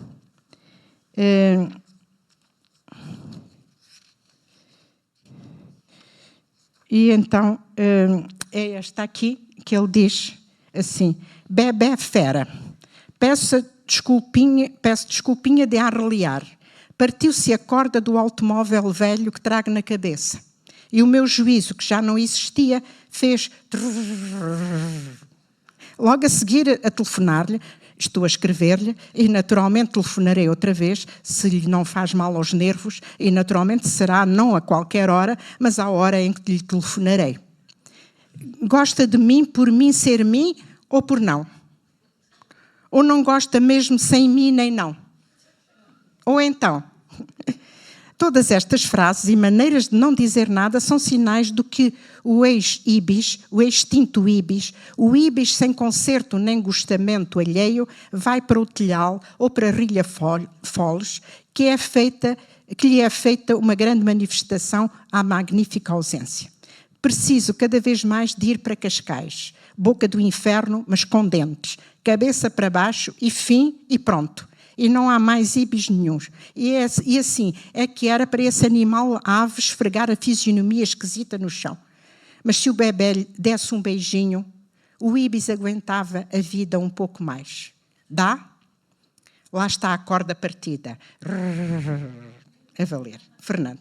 Ora, aqui é interessante dizer só para explicar que este ibis de que ele fala era a maneira como ele tratava muito a Ofélia e assinava ibis, e ela também, e chama-lhe ibizinho, etc. Porque ibis era uma ave do Egito que ele tinha como, digamos, como... um ícone das suas, inclusivamente numa tipografia que ele comprou em tempos e que enfim, funcionou há algum tempo, chamava-se Ibis, a tipografia Ibis. E ele usava o termo Ibis, assinava quando fazia poemas para as crianças da família ou quando, portanto, queria fazer qualquer coisa em que manifestasse ternura e, portanto, usava o termo Ibis. Por isso ele diz, e o Ibis agora vai para o manicômio, que é onde ele estará bem. Portanto, só para verem uma resposta da Ofélia a esta carta. Portanto, a Ofélia responde, aqui a carta é muito mais longa, meu querido bonequinho muito maluquinho, a sua cartinha fez-me rir com gosto. É que os pobres doidos têm a certa habilidade para fazer rir os bebés, não é? O pior foi a corda de se ter quebrado. E agora? Já não tem conserto. eu talvez a consertasse, pegava com beijinhos. É verdade, com esse beijo que o meu ex-Ibi dizia, lhe aumentava a vida um pouco mais. Portanto, é a resposta direta àquela carta. Ora, portanto, vê-se também como a Ofélia era toda cheia de ternuras com ele, aliás, ainda muito mais, se é possível, do que ele, e, portanto, a certa altura, ela deixou mesmo ele deixou de escrever, e ela continua a escrever, de maneira que nós temos para aí volta de umas 50 cartas do Fernando Pessoa para ela e umas 300 dela para ele. Portanto, ela escrevia, e já depois dele começar a não aparecer, telefonava, porque depois o telefone já estava mais em voga na altura, telefonava-lhe e já não escrevia, e ela continuava a escrever. E até que, a pouco e pouco, a coisa foi esmorecendo, embora até ao fim da vida ela sempre lhe mandasse um telegrama no dia dos anos, 13 de junho, ela por acaso fazia os anos no dia 14 de junho, de maneira que mandava-lhe ela um telegrama e ele depois, no dia seguinte, agradecia o telegrama e dava-lhe os parabéns também pelos anos. Portanto, ela foi sempre mantendo, e até quando ele publicou o livro da mensagem, que já, enfim, no último ano, no final de 34, portanto, parece que ele próprio lhe foi oferecer um livro à casa dela e da irmã, onde ela vivia, com a irmã. Mas ela não estava em casa e ela lamentou muito porque alguém lhe fez o sinal de que tinha sido um homem com aquelas características e ficou com pena. Só para...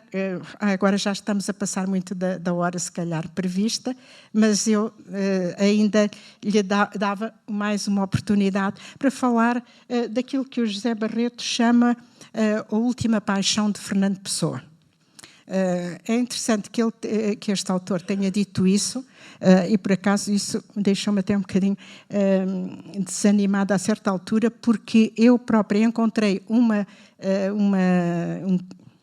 postal e uma carta também de uma outra mulher, e o José Barreto apresenta isto como tendo sido ele a pessoa a descobrir uma coisa que já estava dita há anos.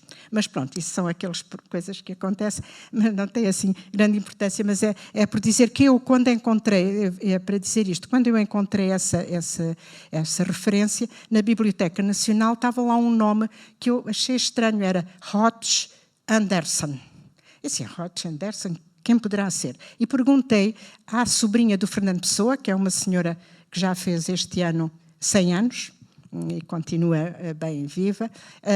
Perguntei-lhe, mas conhece alguém das relações do Fernando Pessoa que fosse Hodge Anderson? E ela disse, não é Hodge Anderson, é Madge Anderson.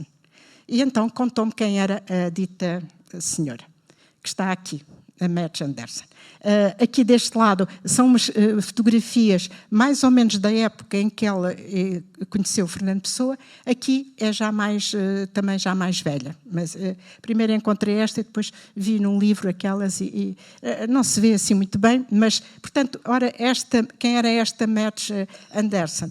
Era irmã de uma cunhada do Fernando Pessoa. Portanto, o meio-irmão do Fernando Pessoa vivia em Londres e casou com uma inglesa, e a irmã dela era esta Madge Anderson. E então, por via disto, vinha de vez em quando a Lisboa e terá conhecido o Fernando Pessoa provavelmente em 1929, precisamente quando ele namorava ainda a Ofélia. De maneira que há uma carta da Ofélia que, assim um bocadinho enciumada, digamos, não é? Porque diz a certa altura que, afinal, ele fala de uma inglesinha, de uma inglesa que estava em Portugal de férias do marido. Portanto, esta Madge estaria próxima do divórcio e veio-se embora, veio para Portugal naqueles dias e dizia que estava de férias do marido, mas depois, passado pouco tempo, divorciou-se mesmo dele. E, portanto, o Fernando Pessoa deve ter dito à Ofélia que havia aquela inglesa lá conhecida da família, e a Ofélia ficou muito preocupada com isto, porque dizia, mas como é que uma mulher vai deixar o marido, faz férias do marido. Porque se fosse eu estava sempre ao pé do meu marido. Eu queria era estar sempre com ele. E agora, veja lá, portanto, ela tinha um bocadinho receio de que ele se deixasse, enfim, encantar com essa inglesa. E depois, mais tarde, quando ele quis ir a Londres, esteve para ir, mas nunca foi, ela começou a rezar à Nossa Senhora de Fátima para que ele não fosse.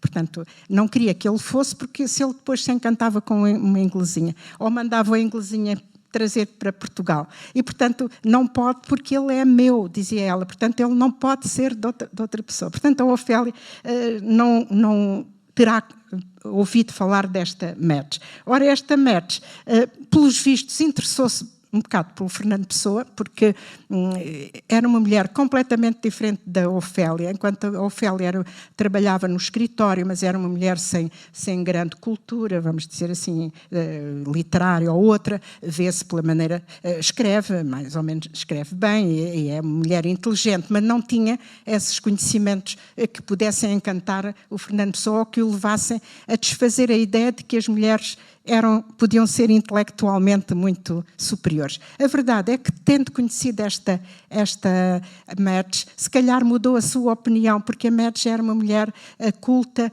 tinha um curso de Direito, depois pertenceu aos serviços secretos ingleses durante a Segunda Guerra Mundial. Portanto, era uma mulher com uma maneira de ser completamente muito mais livre, muito mais desinibida, mais vivida, e, portanto, provavelmente o Fernando Pessoa teve algum encantamento com ela. Não digo que tenha sido a paixão, como diz o outro senhor, mas de qualquer modo, é aqui só 2 exemplos para terminar. Uma carta para o Fernando Pessoa da Madge. É uma carta em inglês, eu pus aqui assim para se perceber melhor, que ela diz... Meu querido Fernando, a chegada da tua carta foi um grande prazer, mas a sua substância é um tanto angustiante. Sinto que posso compreender a tua atitude, mas ela deixa-me algo exasperada. Algo deveria ser feito contigo, mas não sei por quem, dada essa tua deplorável falta de força de vontade para o fazeres por ti próprio. Ouve, Fernando, não consegues recompor-te até o John e a Aileen chegarem? Parece que eles estão resolvidos a passar as férias em Portugal e vão sair de Londres dentro de uma semana. Vais tirar muito prazer à visita deles se lhes fizeres o truque de afundar. Não sei bem o que significa caridade cristã, mas eu tenho de ti uma opinião mais elevada do que a que tu tens de ti próprio, velho tonto dramático que tu és. E nem sequer tens a desculpa de falta de sentido de humor. Saúde-te com a maior ternura, a tua amiga. Esta carta é bastante interessante porque, no fim de contas, o que ela diz aqui é que ele recebeu a carta, uma carta dele, em que ele se desculpava por não ter aparecido para ir ter com ela. Portanto, parece que a irmã do Fernando Pessoa, meia irmã, gostaria de fazer um certo arranjinho entre o irmão e esta inglesa. E quando ela aparecia, ele desaparecia muitas vezes, não aparecia lá em casa. E então, nessa carta, desculpa-se porque tinha afundado, como ele diz, estava tão abatido, tão deprimido, que não foi capaz de aparecer. E ela então diz isto. E como veem, chama-lhe esta frase assim, velho, tonto, dramático. Ora, é bom ver que ela era muito mais nova do que o Fernando Pessoa, não é? Nesta altura, como a Ofélia também. A Ofélia também tinha muito menos idade que o Fernando Pessoa e esta ainda mais. Portanto, ao chamar-lhe velho, tonto, dramático, mas também reconhecer que ele tinha muito sentido de humor e que era um homem superior, digamos. Ele então respondeu a isto: muito obrigado pela tua carta simpaticamente agressiva do dia. Não é de dia nenhum, pois vem femininamente não datada. Velho, tonto, dramático. É praticamente a melhor definição que se poderia dar de mim. Parece mesmo coisa de irmã, exceto que a Teca, que era a irmã, não é? Teria omitido o dramático e o velho. Talvez a minha carta tenha sido até certo ponto estúpida, em coisas práticas, e cartas, suponho que são coisas práticas. Eu sou geralmente estúpido, mas lamento realmente se isso te aborreceu. Portanto, ele reconhece que ela o descreve muito bem ao chamar-lhe velho, tonto e estúpido. Só que a irmã dele não lhe chamaria velho, nem dramático, mas chamava-lhe tonto, com certeza. E tonto por talvez não ter querido... enfim, relacionar-se com ela e dar seguimento a este possível namoro. A verdade é que estas cartas já são praticamente dos últimos dias da vida do Fernando Pessoa. A última carta que ela escreveu já foi 3 ou 4 dias antes dele morrer, portanto ele provavelmente já não respondeu. E há quem diga que, quem sabe, ele... teria lamentado, porque há um poema do Álvaro de Campos que diz: a rapariga inglesa tão loura, tão jovem, tão boa, que queria casar comigo, que pena eu não ter casado com ela, teria sido feliz, mas como é que eu sei se teria sido feliz? E portanto há quem diga que poderia ser esta uma referência a ela. E portanto já lá vai muita hora, não é, do nosso encontro. A verdade é que para o Fernando Pessoa, se calhar, como se calhar para toda a gente, há outra mulher sempre presente, que é a mãe, não é? E se calhar isso também merecia aqui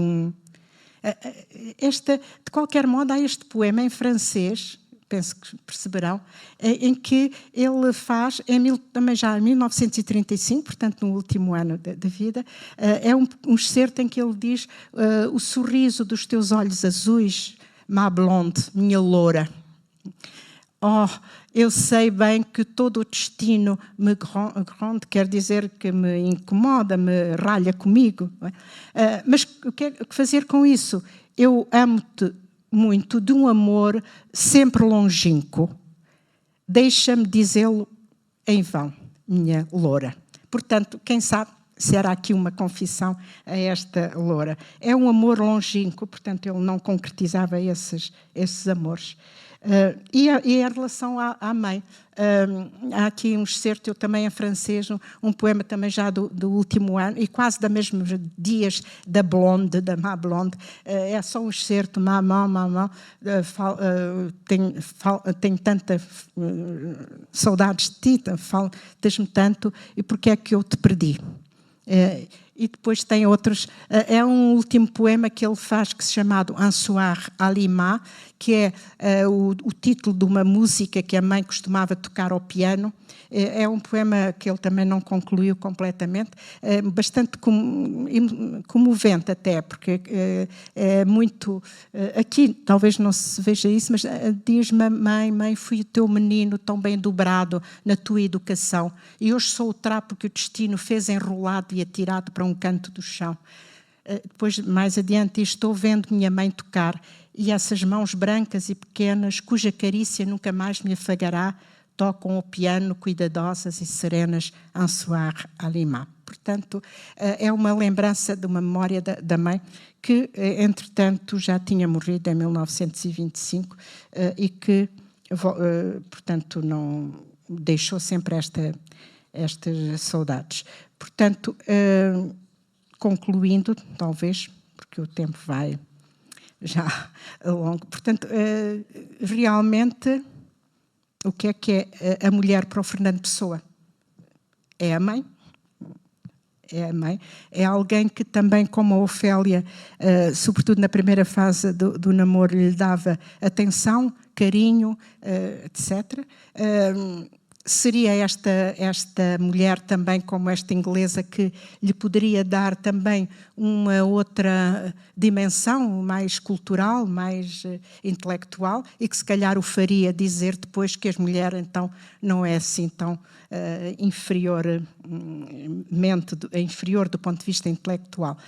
No entanto, é evidente que também para outros dirão: afinal ele diz que a mulher é eminentemente sexual, que quer prender o homem, o marido. Quem sabe se a Ofélia, com a sua maneira de escrita e a insistência que tinha com ele, não terá também afastado um pouco, porque a Ofélia o que queria era casar, de facto. Ela manifesta isso muitas vezes. E, portanto, isso até lhe iria confirmar a ideia de que as mulheres querem casar, não é? E não teria outros interesses. No entanto, ele sempre disse, se alguma vez me casar, será sempre com Ofelinha, como ele diz. Portanto, porque é que ele não deu esse seguimento para concluir, não é? Aqueles que dizem que há até uma autora, que é a Ivete Centeno, que diz que a maneira como ele trata a Ofélia, bebezinho, estas ternuras todas, é um sinal para ela de que ele inferiorizava a mulher do ponto de vista, portanto, ao fazê-la uma criança, portanto, ele teria dificuldade em ter relação com uma mulher adulta, uma mulher, enfim, mais, como dizer, adulta é o termo, não é? E portanto, o torná-la a bebé parece que é uma maneira indireta de dizer que não pode ter com ela uma relação mais própria do homem com a mulher, visto que ela é um bebé. Não é? E com os bebés não se tem esse tipo de relações. Na verdade, outros dizem que seria uma relação também muito ligeira, platónica quase.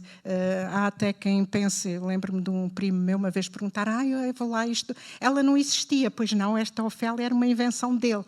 Quer dizer, porque não fazia muito sentido aquilo. A verdade é que nós vemos também nas cartas, e portanto, eu aqui tenho esta, porque foi uma edição que depois me pediram para fazer, em que eu juntei as cartas do Fernando Pessoa e com as cartas dela. E, portanto, isto dá uma visão que até para mim surpreendeu, porque sem conhecer as respostas, como a certa altura não se conhecia, parecia tudo uma coisa muito de brincadeira, porque há aqui só um exemplo. Ele, a certa altura, diz que eu estou aqui e estou a lembrar-me daquele período da caça aos pombos. Da caça aos pombos. Aqui isto é uma coisa que você não sabe nada do que é. E eu, quando li, sem ter lido, sem ter ainda conhecimentos da Ofélia, o que é que eu pensei? Isto é uma brincadeira dele. Mas o que é que ele quer dizer da caça aos pombos? Está a brincar com ela, não é? Mas depois a resposta dela esclarece, porque ela diz assim, com que então a lembrar-se da caça aos pombos? Que é uma coisa que eu não sei nada do que é. Sinal de que sabia o que era, não é? E, portanto, nós percebemos depois, pela sequência das cartas, que a caça aos pombos, como ele diz noutras cartas, diz que quem me dera deitar a minha cabeça nos seus pombinhos. E, portanto, nós chegamos a saber o que é a caça aos pombos. Portanto, o que significa que havia entre eles uma relação também que não era puramente platónica. Não seria, enfim, não chegariam enfim, a vias de facto, não é? No sentido sexual do termo, de certeza que não, isso de certeza, porque não era a época e porque também podemos imaginar que se ele tivesse com ela uma relação íntima mais forte, ele depois tinha que se casar com ela, porque naquela época era inevitável, não é? E como ele não se queria casar, não podia também ir muito mais além. Agora, que havia algumas manifestações mais íntimas, isso é evidente ao ler as cartas. Portanto, isto pode responder a um lado àqueles que dizem que aquilo que ele portanto, não tinha atração pelas mulheres e, portanto, não podia nunca ter uma relação com ela, ou porque ela era uma criança, porque a tratava de bebé. Portanto, são interpretações que nós todos podem fazer. E acho que nunca teremos a certeza de nada disto, não é?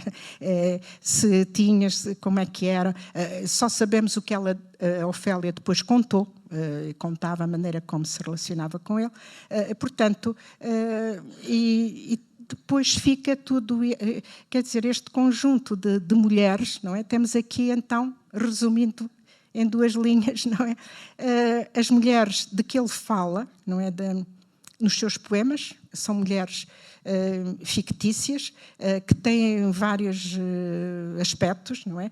São as mulheres do Ricardo Reis, muito cerimoniosas e muito próximas dele, mas também distantes. É a mulher que infernizou o Alberto Queiro, porque o fez mudar fê-lo doente, digamos assim, e eu não sei se isso não correspondeu precisamente, porque os poemas são de 1930, e se nós vimos aqui as datas, que é interessante, é precisamente a data em que ele acaba o namoro com a Ofélia e em que aparece a tal inglesa, não é? E, portanto, quem sabe se ele não estava aqui numa fase a perceber uma certa perturbação por estar também apaixonada, eventualmente.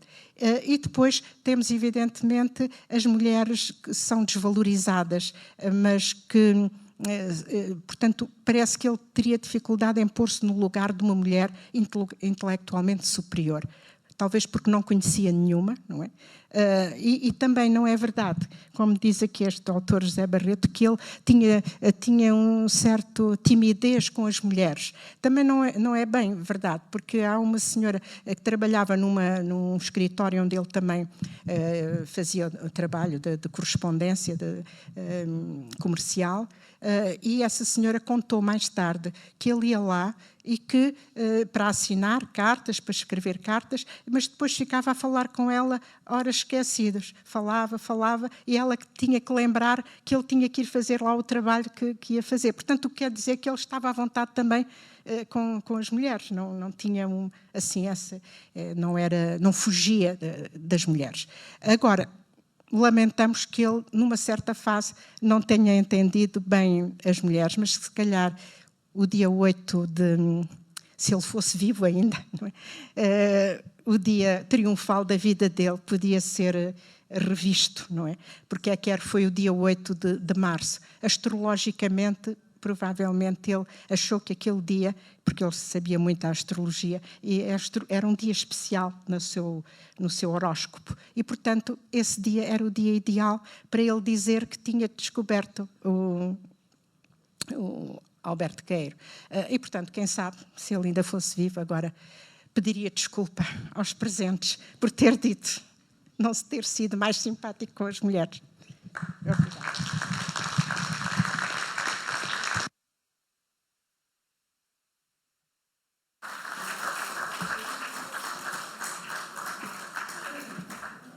Não sei se quero responder a algumas perguntas. Se quiser fazer. Ora, obrigada pela excelente oradora, como é Manuela Barreira da Silva. Agradecemos muito ter estado cá a ajudar-nos a compreender as outras facetas da análise das mulheres do Fernando Pessoa. E agora, talvez alguém queira fazer colocar alguma questão, e está cá a especialista para responder.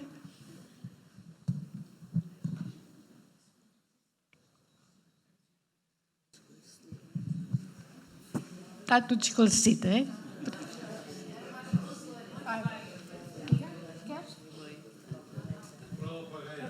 Muito obrigado por ter vindo. Qual é a sua opinião pessoal? Eu, quando estava a falar, vê-se a incomodidade daquilo que o Fernando Pessoa escrevia e que 100 anos depois... Muito obrigado. E que 100 anos depois, enfim, vale o que vale, isto é, a sociedade, apesar de tudo do que a gente diz, avançou e não foi pouco. É bom que tenhamos essa consciência. E a Manuela Parreira fez a gentileza de nos recordar coisas que, ainda bem, este tipo tão imenso, Fernando Pessoa, que se metia nessas coisas lá, que ninguém sabe o que é, do ocultismo, e o ocultismo faz um statement que, quando o discípulo está preparado, o mestre aparece. Qual é a análise que faz isso? E há outra pergunta que também tenho. Qual é a sua interpretação dele ter entrado em Portugal e aquilo que ele dizia ganhar outras configurações? Ficou mais, enfim, mais pequenino, digamos. Desculpa, não. A primeira pergunta é se tem alguma leitura do mestre ter aparecido, isto é, quando o discípulo está preparado, o mestre aparece. Se na sua, enfim, conhece a obra muito bem, conhece a personagem muito bem, se tem alguma leitura pessoal. A outra pergunta é porque é que ele, a visão que tinha e que proclamava, depois andou para trás, ao entrar em Portugal. Isto é, o que é Portugal? Pois, Só responde se quiser, que não são fáceis. Pois eu quero, não. Quer dizer, essa segunda pergunta, se bem entendi, porque é que ele alterou a sua visão. Portanto, nesta primeira fase, porque se ele era jovem, ele estava na África do Sul, portanto era um outro ambiente. Lia outras coisas, porque ele ele dizia que queria ler 2 livros por dia. Um de poesia e outro de filosofia. Não sei se fazia isso, não. Mas, portanto, lia muitas coisas. E depois, quando veio para Portugal, também lia muito. A biblioteca dele está cheia de livros das mais variadas temas. Portanto, talvez fosse influenciado por essas leituras. Por outro lado, ele também era um bocado, temos que convir, era um homem um bocado conservador. Portanto, ele sempre se disse que era um conservador de tipo inglês, portanto, não era nada, era muito, na altura também da Primeira República, ele era muito crítico daquele tipo de república que estavam a viver, daquela democracia, sempre tudo em grandes discussões, em grandes golpes e contragolpes. Portanto, ele tinha uma certa pena que isso fosse assim. Portanto, queria um país mais desenvolvido, porque ele também tinha muita visão, por exemplo, sobre a industrialização do país. Há textos muito interessantes também sobre isso, que ele colaborou numa revista que era do cunhado, que era uma revista da contabilidade, em que ele fazia artigos de como organizar Portugal. Uma das coisas que ele diz, o que precisava Portugal era de organizar a organização. Não é? Precisávamos de organizar. Tem outros textos. Portanto, faltava-nos essa faceta. Ele até fez um plano que forneceu a uma companhia, uma empresa comercial, em que defendia, por exemplo, como dizer, falta-me agora o termo, portanto, ele queria usar os caminhões para percorrerem o país com caminhões frigoríficos, era a palavra que me estava a faltar. Portanto, quer dizer, tinha uma visão bastante alargada de coisas que nós até nem pensamos, não é? Por outro lado, fazia inventos, ele inventou um código que hoje seria uma coisa semelhante assim à internet, que era, quer dizer, através de uns códigos, ter acesso aos endereços, às moradas das várias empresas. Portanto, ele registou a patente desse código, que eu não sei muito bem o que é, porque eu nunca vi, não consegui nunca ver nada do que era. Mas sei que existe a patente, essa patente foi registada. Portanto, ele tinha realmente muitas ideias. Inventou uma espécie de aerograma, daquilo que depois mais tarde veio a ser o aerograma, que era escrever sem ser necessário um envelope. Inventou uma espécie de mecanismo que também nunca chegou a pôr em prática, com certeza, mas ficou o esquema que ele fez de uma máquina de escrever elétrica, que na altura não havia, e, portanto, em que o carreto fazia, ele descreve o carreto, em vez de ser a pessoa que faz mover, era o carreto que se movia. Portanto, quer dizer, era uma pessoa também com um espírito prático grande, só que não tinha grande propensão para o negócio, fez quis vender, sei lá, há cartas e cartas sobre isso, para vender, por exemplo, terrenos de minas, de minérios vários, portanto, em que ele servia de intermediário e depois ganhava 5% no negócio, ou 10%, mas nunca ganhou nada, porque não se fez negócio nenhum. Portanto, quer dizer, tinha assim isto era, portanto, quer dizer, ao mesmo tempo, lia coisas e coisas sobre os mais variados temas. E, portanto, eu creio que estas mudanças tinham que ver um bocado com isso. Portanto, estava numa fase em que lia aqueles livros, era um bocado influenciado, escrevia um pouco dentro daquela linha. Outras vezes discutia, estava em desacordo. Depois vinha outra fase, e neste caso eu acho que o facto dele, se calhar, ter encontrado a Ofélia e começado a interessar-se por este aspecto mais amoroso, o fez também ter outra perspectiva sobre o que é que podia ser essa vida amorosa, não sei. Portanto, agora, em relação ao ocultismo, não é? Em relação ao ocultismo, isso dava para estarmos aqui outra vez, sei lá, umas quantas horas, porque o ocultismo era uma coisa que o interessava bastante. E eu acho até interessante porque muitos pessoanos, até há pouco tempo, relativamente pouco tempo, desvalorizavam também isso. Tal como desvalorizavam os amores com a Ofélia, desvalorizavam o aspecto do interesse para o ocultismo, como se fosse assim uma coisa folclórica que ele se interessou. Não, eu acho que ele se interessou desde o princípio da sua existência, quase, mais adulto, digamos, até ao fim da vida. Portanto, ele tinha muitos textos sobre isso, e, portanto, aí a ideia do mestre, como diz, não é? Quando o discípulo está pronto, o mestre aparece, como diz a regra da ocultista, e, neste caso, quando ele diz que o Alberto Queiro era o seu mestre, eu acho que também tem aqui um lado do ocultismo também. Porque há textos em que ele diz que o Alberto Queiro era fogo, não é? Dizem. Porque ele fez os horóscopos também dos seus heterónimos e dele próprio. E, portanto, ele conhecia muito bem esta questão dos horóscopos. E, portanto, se os fazia, e ele fez mais de 300, segundo me disse uma pessoa que tem estudado isso, portanto, ele levava isto a sério, não era só uma brincadeira. E, portanto, os seus discípulos, os seus heterónimos, têm características dos horóscopos que estão de acordo com as características que ele depois apresenta na poesia de cada um deles. Portanto, a maneira como um nasce num determinado sítio, o Álvaro de Campos é algarvio, não é? De Tavira. O Alberto Queiro era de Lisboa e o Ricardo Reis era do Porto. Não é por acaso que ele faz isto, porque um está no norte, outro está no sul, e outro está no centro. Ora, o que está no centro é o mestre, não é? Porque o que está o centro é o mestre, não é? É aquele que determina tudo. Mas há muitas interpretações sobre o Alberto Queiro, muitíssimas.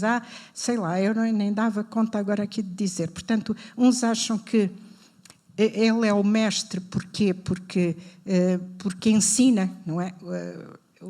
Ensina a ter uma perspectiva mais, como dizer, mais equilibrada do mundo. Portanto, é alguém que não pensa demasiado. Portanto, e o Fernando Pessoa sofria por pensar demasiado, e se calhar o mestre era aquele que o ensinava. Outros dizem que ele teve um grande dia triunfal, se calhar, foi porque quando conheceu um poeta americano, Walt Whitman, ele teve um grande choque, no bom sentido, não é? Porque ele não tinha ainda percebido que era possível fazer poesia assim, tão livre, sem rimas, sem nada disso. E, portanto, o que é que ele fez? Na sequência disso, inventou o Álvaro de Campos. Mas depois, quando inventou o Álvaro de Campos, isto diz o Eduardo Lourenço, sentiu necessidade de fazer um poeta ao contrário do Álvaro de Campos, e então faz o Alberto Queiro. Pronto, esta é outra visão. Por outro lado, há também uma coisa que ele inventou. Ele tem um livro, ou pretendia fazer um livro, que se chama Notas para a Recordação do meu mestre Queiro, escrito por Álvaro de Campos. E o Álvaro de Campos, ele põe-se no papel do Álvaro de Campos a dizer o que é que aconteceu a todos quando conheceram o Alberto Queiro. E então diz o Álvaro de Campos, eu andava por aqui, um poeta meio extrovertido, destrambelhado, etc. E então, quando conheci o Alberto Queiro, eu tomei consciência de mim próprio. O Ricardo Reis nem sabia que era poeta, mas conheceu o Alberto Queiro e viu que era poeta. E então deixou de ser homem para ser mulher, ou de ser mulher para ser homem, diz ele, que é uma expressão também interessante, porque quer dizer, o Ricardo Reis mudou de tal maneira a sua personalidade que mudou de sexo, independentemente de ser homem e passar para mulher ou ao contrário. O próprio Fernando Pessoa, diz ele, também mudou, diz o Álvaro de Campos, porque ouviu falar o Alberto Queiro, foi para casa a correr e escreveu o poema da Chuva Oblíqua, que é um poema enorme, que ele diz que escreveu. Agora, nós sabemos, por exemplo, que o Fernando Pessoa, quando escreveu A Chuva Oblíqua, a primeira coisa que fez foi dizer que o poema era do Alberto Queiro. Mas depois, noutra fase, disse que o poema era do Álvaro de Campos. E depois, quando o publicou, pô-lo no seu próprio nome. Portanto, quer dizer que há aqui uma história que ele constrói e que nunca chegou a publicar. E, portanto, depois, no fim da vida, é que disse que naquela carta que tinha inventado assim o Alberto Queiro e o outro era desta maneira e da outra, mas não, aquilo depois não corresponde, de facto, à verdade absoluta. Por isso acho que ele quis que as pessoas continuassem, quer dizer, que ficassem com aquelas ideias e para depois, até nas escolas, não é? As pessoas depois vão repetindo estas ideias e portanto, ficou assim a história. Mas para concluir, portanto, como ele diz que era... Ele diz a certa altura que ele era fogo, não é? Porquê é que ele era fogo? Porque no horóscopo ele tem lá um dos como se chama? Um dos signos, não é? Do fogo. Mas ele diz, é fogo porque o fogo destrói, não é? Destrói e purifica. E, portanto, ele é o fogo porque ele faz mudar completamente os outros todos. Portanto, é assim uma... Portanto, isto tem a ver com essa ideia do ocultismo, não é? Do conhecimento que ele tinha. E, portanto, ele também se dizia...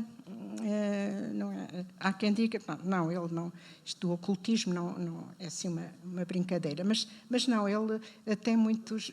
Eu penso que ele se considerava, de certo modo, iniciado em certas... Portanto, ele diz templário português, que pertenceria a uma ordem templário que não estava adormecida, mas que... E, portanto, há muita coisa que ele diz porque está um pouco nessa linha de pensamento, porque ele diz, e se a grande iniciação fosse escrever poesia, fosse a poesia. Portanto, se calhar é a poesia é que leva o homem a ter a ser iluminado, digamos assim, a atingir um estado superior de iluminação. E se calhar por isso é que ele não se queria casar, não é? Penso eu, porque isso o afastava, não é? Porque ele diz que na primeira carta, quando se despede do namoro, diz, porque eu obedeço a outra lei e a outros senhores que a Ofélia nem supõe. Portanto, há quem interprete que ele estaria ligado a grupos esotéricos e, portanto, a faceta amorosa mais normal do dia-a-dia não era a sua praia, como diz, não é? A sua praia da rocha.